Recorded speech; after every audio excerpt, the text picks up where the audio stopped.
Ustadz Imam, Ya.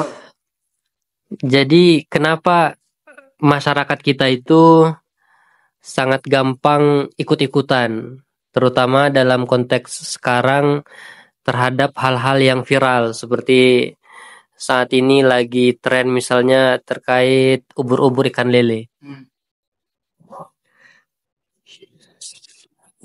Masyarakat kita ini memang sangat tertarik atau senang dengan hal-hal ringan, menghibur, apalagi itu relevan. Itu pasti dipakai. Seperti ungkapan masuk Pak Eko, gitu kan. Itu sesuatu yang menciptakan kalimat itu pun tidak mengerti kenapa itu jadi viral gitu kan. Apalagi sekarang ada ubur-ubur ikan lele. Kalau mau maju jangan mundur le, kan begitu ya. Nah, yang kedua, medianya memang sangat memungkinkan siapapun dapat mengakses itu. Kalau dahulu masyarakat kita mungkin tidak terlalu banyak ya, katakanlah bertemu atau tertarik untuk membuat satu kalimat-kalimat tertentu karena televisi ketika itu sebagai media paling mainstream sepertinya lebih banyak menghadirkan film-film yang kalau diterjemahkan atau dubbing itu suaranya formal. Apalagi kalau itu film dari Eropa gitu ya, Cina gitu. Sebagian ada lucu tapi tidak terlalu nampak bahwa itu lucu karena tidak relevan dengan gaya masyarakat berbicara secara langsung. Tetapi sekarang dengan adanya media sosial, siapapun potensial untuk menciptakan kalimat-kalimat yang kalau masyarakat ngelihat itu menarik atau pas buat mereka, mereka akan gunakan. Nah, itu yang menjadikan kenapa masyarakat pada akhirnya menerima atau menjadi bagian dari viralitas itu. Nah, yang ketiga, masyarakat sesungguhnya memerlukan satu cara untuk connect satu sama lain.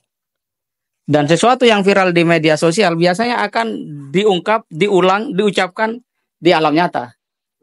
Baik di forum-forum ngobrol di warung kopi, ataupun forum seminar bahkan, gitu ya, atau diskusi dan seterusnya.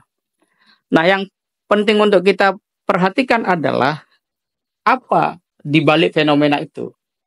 Pertama, bahwa orang yang punya kreativitas dan kreativitasnya itu memberikan nilai seni, nilai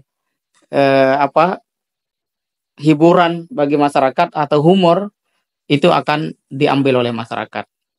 Apalagi kalau dia lucu, mendidik plus tidak menghina orang lain. Wah, itu pasti diperkuat oleh masyarakat.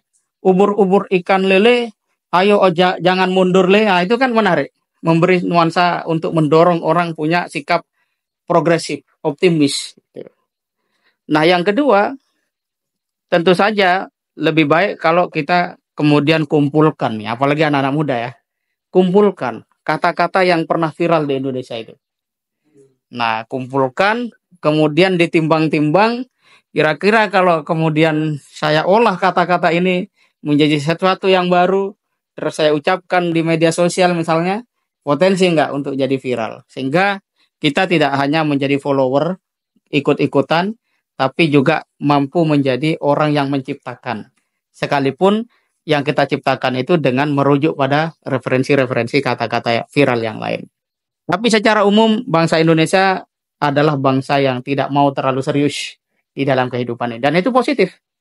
Karena kalau serius terus, pada akhirnya pecah saraf di dalam otaknya itu. Itulah kenapa banyak orang Jepang bunuh diri.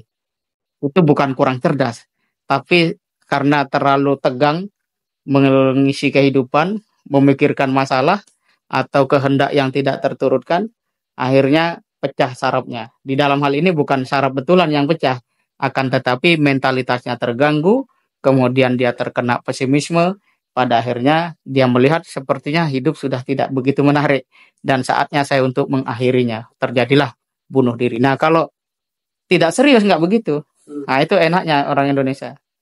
Nah, kalau kemarin kita baca misalnya salah seorang menteri di Australia menggunakan supir pemerintahan untuk keperluan pribadi. dia mengundurkan diri. Itu serius yang bagus. Nah, bangsa Indonesia perlu belajar serius yang seperti itu. Nah, kalau katakanlah soal gas ini, oh itu jangan usah diharap. Pasti tidak akan mundur dia akan maju dengan berbagai macam argumentasi. Nah, ini kadang ketidakseriusannya agak berlebihan gitu ya. Nah, yang kedua, bangsa Indonesia ini sebenarnya suka keakraban. Jadi viralitas di Indonesia yang memberikan nuansa positif itu menunjukkan bahwa bangsa ini terbuka, bangsa ini siap untuk berinteraksi. Dan memang dalam sejarahnya seperti itu. Ada analisa yang menyebutkan bahwa kenapa bahasa Indonesia ini ada unsur Melayu, Sanskerta, Arab, Cina, Belanda, Inggris gitu kan. Dalam lema-lema bahasa Indonesia itu dikarenakan memang kita sebagai bangsa kepulauan, bangsa kelautan yang selalu terbuka siapapun datang ke tempat kita. Itulah kenapa Indonesia pernah didatangi Portugis, Inggris, Belanda kan begitu ya. Nah, itu menunjukkan bahwa bangsa Indonesia memang bangsa yang terbuka. Tinggal cara kita membuka diri itu yang harus diperhatikan. Kira-kira begitu.